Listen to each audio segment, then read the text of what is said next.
Welcome. This is Graham. And this is Ashkahn. Graham. Ashkahn. Graham. I am Ashkahn. I'm Graham. My name is Ashkahn. So I'm Graham. My name Graham. is Graham. Ashkahn. Graham here. Ashkahn. Fighter hot. My name is Ashkahn. Graham here. Ashkahn My name is here. Graham. This is All right, Ashkahn. welcome. This is I'm Graham. Ashkahn. Graham. Ashkahn. Graham. This is All right, Ashkahn. hey everyone, it's Graham. And you're listening to the 100th episode of the Daily Solutions Podcast. The Big Hundo. That's right, the Hundy Undy. 100. My name is Ashkahn.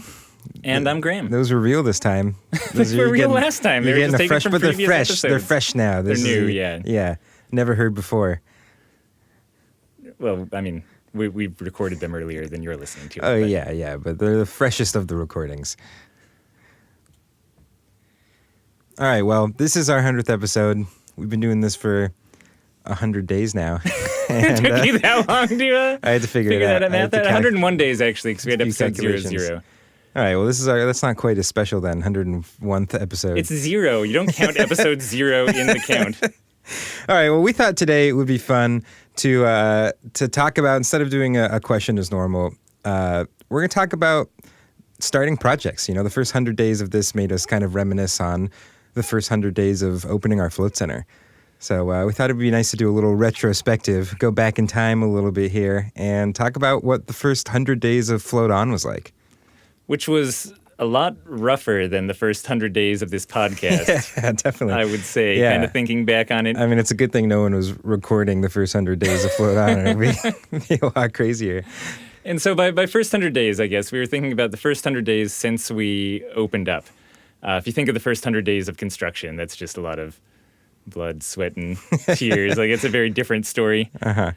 So first 100 days of Float On, well, I feel like day one, I was very tired. That's Day what one I was remember. still the single longest day that I've worked in my life. It was 39 straight hours of work leading up to that. Yeah, so that was our grand opening. We were determined, absolutely determined to open by the day we arbitrarily made up about a month and a half prior to this. Which I don't actually know of a lot of other float centers that hit their grand opening date. Yeah, so, it's pretty and rare. Not that we should have. We definitely should have just pushed it back. Like, there's no reason to work a 39-hour day leading up to day number one. Yeah, it was a little crazy. Like, we had to duct tape certain parts of our float tanks together that morning just to kind of have, like, the facade that we had our shit together and everything was totally fine and up and running. Yep, and I guess day number one for our grand opening, we didn't actually have water in the tanks. No, we just had the tanks in the rooms.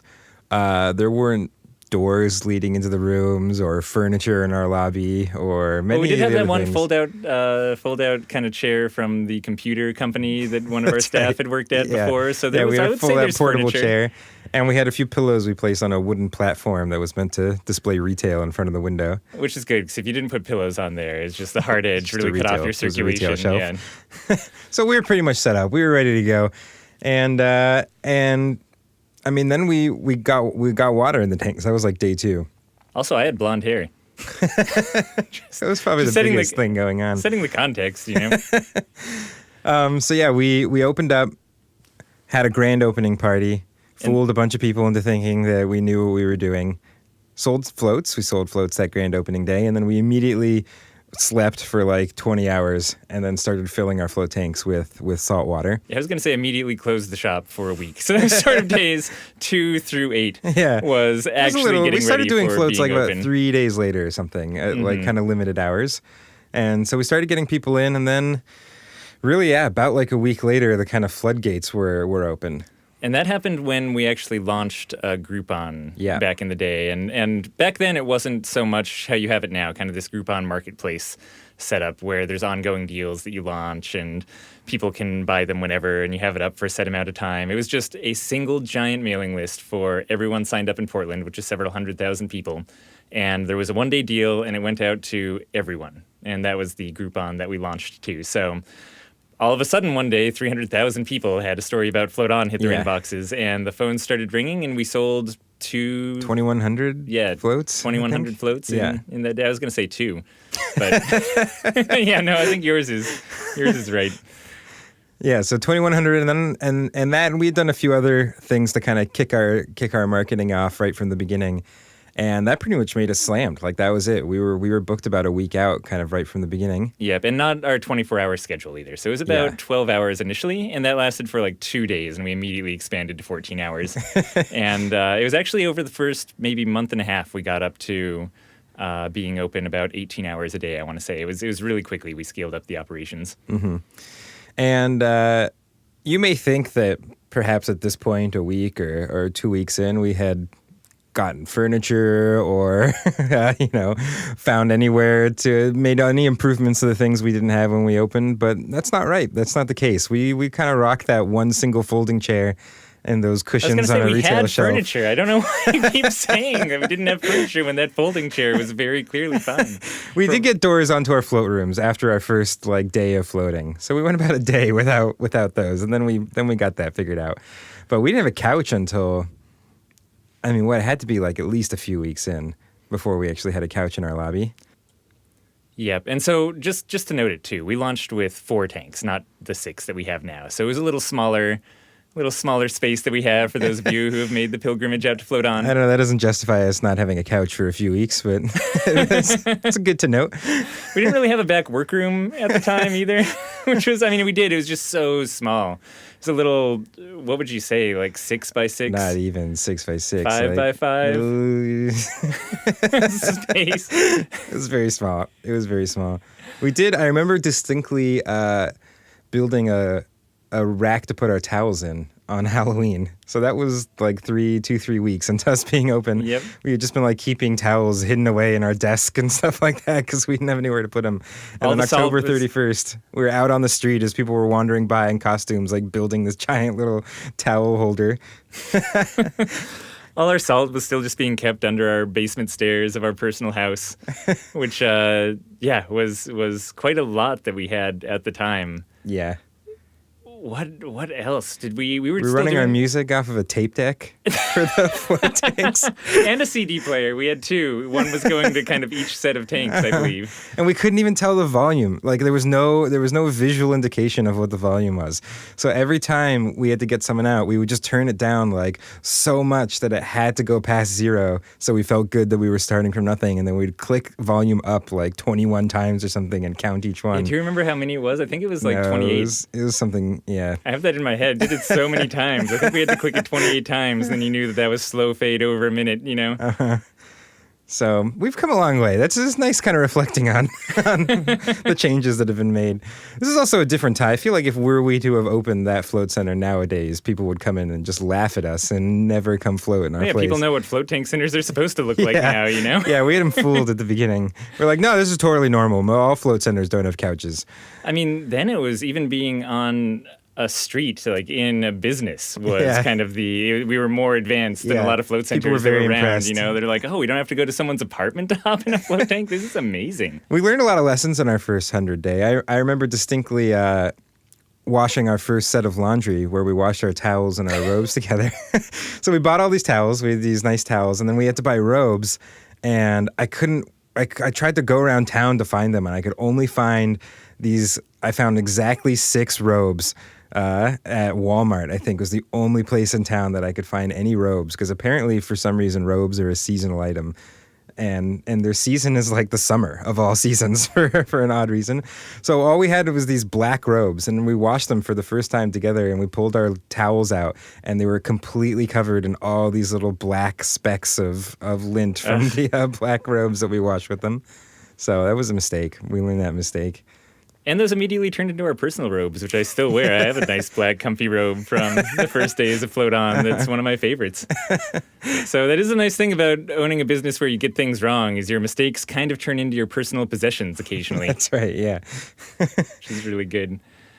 We met Jake Marty within our first 100 days. Yeah, on our grand opening. Yep, met Janine within our first 100 days, if you know her from the conference and have seen her around. What else significant happened within our first 100 days? We made a lot of, I'd say our float tanks stayed up for maybe 3/4 of the time, and then the other quarter was spent bringing them down and doing adjustments and figuring out what the heck was going on. Yeah, everything from blocking out light from the rooms to figuring out how to soundproof things a little more securely. Yeah, that was definitely a surprise for us. The float tanks didn't come light-proof by themselves. and we had to do a lot of like all of a sudden adjusting for light coming in through air pipes and this and that. And our lighting system in the room, we quickly realized was going to be an issue. We had these pull string lamps because we didn't want people touching anything that had that was connected to electricity in any way, like light switches or any of that sort of stuff. And quickly found out that if people are pulling a pull string lamp on and off, you know, one time an hour over the course of an entire day, you break pull strings pretty fast. Like, I think I was realizing that we had been replicating, you know, 5 years of the life of a pull string lamp in like a week of it sitting in one of our float rooms. So all of a sudden we're like repairing these little pull strings left and right. We didn't have laundry on site, No. and we didn't have a laundry service. No. Which meant we did all of our laundry at a laundromat or just at our personal house. And there was a lot and a frequent amount of laundry to be done. Which is when our laundry program, which could almost be called one of the first special programs that we run, predated the artist program even really started up, you know, like for people who want to float and are passionate about laundry. Like, boy, did we have the program for you. Yeah, no one should have let us do this. We should not have been allowed to open a business, I think. Yeah, I'd say by day 100 is around the time when I was starting to think to myself, shouldn't you have to take a test to open a small business? Shouldn't you verify that you're more qualified than we were when you start up? There's nothing. But it's good. I feel like around day 100 is when we really started to get the swing of things. Like we had put together a schedule for ourselves, so we kind of knew when people were showing up to run the shop and when they were leaving. You know, I think we'd actually like hired an employee at that point, like at the beginning of the next year. We had the laundry thing kind of figured out. We had a couch. Definitely had a couch by that point. I don't think we'd hired a person by day 100. I think we were like at least I thought we were in like April when we hired Jake Marty, so maybe a little later. It's so long ago now. We're talking about like 30 years ago, so. Yeah, back when we were just young pups. And we were still using Mind Body. Yeah. Well, we used that for like a long time. That was like 3 years of using that. I was just trying to think of things that were really uncomfortable. And yeah, I mean, pretty much after day 100, I think everything ran perfectly smoothly, and we no longer had any problems. And the exact same staff that we have now. Yeah, everything's been kind of dialed in and perfect and unchanged since that 100th day. So, you know, for everyone thinking about starting up, that's like kind of the little trial period that you hit. And after day 100, if you're still hitting problems, that's because of you. Yeah, you're screwing something up there. Like you should really have it all dialed in by then. Yeah, because that's a float center, as we all know, is pretty easy to run. So if you can't figure it out in your first 100 days, then what? I guess tune into this podcast more? Is that where do we insert the shameless plug? That was it. That was the shameless plug. All right. Well, good. That was a nice little rendezvous with our past memories. I feel like this is more like thinking about embarrassing things that happened during our first 100 days.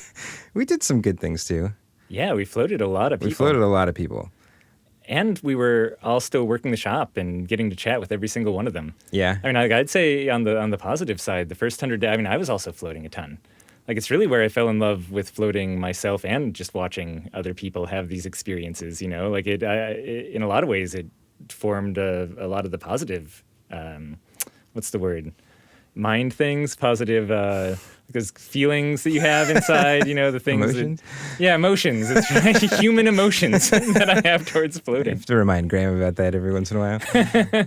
Yeah, I mean, it's true. I would say in the first 100 days, I realized that we had opened a business that was a lot cooler than I thought it was. Like, I started up thinking this was just like some weird, crazy thing that was going to give everyone this like kind of out of the normal experience and shake things up for them a little bit. And I pretty soon realized that we were actually like really helping people, like seriously helping people. Like people were coming in and having experiences that were, you know, not just altering their day, but altering their lives. And that was cool. Like it definitely made all the other crazy parts seem like they were worth it all of a sudden. So that was definitely a very nice and kind of joyful experience. And it was just a lot of the cool stuff that has continued to be cool. We started up back then too. We were doing a lot of bartering. I think it was within the first 100 days that someone just wandered in for their appointment with a giant homemade cake.